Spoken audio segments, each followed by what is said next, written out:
Hello everyone, আশা করছি সবাই ভালো আছো। তোমার ছোট্ট একটা মিনি ব্লগে তোমাদের সবাইকে স্বাগত। তো এখন তো গরমের সময় সবারই মনটা একটু টক টক করে খেতে ইচ্ছে করছে, তাই না? আর এখন তো আমের সিজন, আম মাখা হলে তো দারুণ হয়। তো তাই এখন দুপুর গড়িয়ে বিকেল হয়েছে, তো আম নিয়ে বসে গেছি, আম মাখা করব। তো তাই এই আমটাকে ভালো করে ছাড়িয়ে ধুয়ে নিলাম, তো তারপরে এটার সাহায্যে ছুলে নিলাম ভালো করে। তা আর সাইডে যারা আছে তাদের সঙ্গে কথা বলতে বলতে আমটাও আমার ছোলা হয়ে গেল। তো এখানে চিনি, নুন, লঙ্কার গুঁড়ো, দুটো কাঁচা লঙ্কা দিলাম।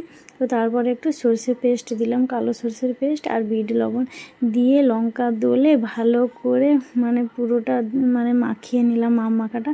আম মাখাতে মাখাতে জিভ দিয়ে জল বেরিয়ে এসেছিলো। যাই হোক, আম মাখাটা পুরো আমার রেডি।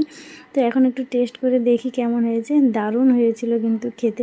আর সাইডে কতজন আছে দেখো আম মাখা খাওয়ার জন্য, সবাই কিন্তু খেয়ে বলছে যে দারুণ হয়েছে। যাই হোক, আজকের মিনি ব্লগটা কেমন লাগলো তোমরা অবশ্যই জানিও।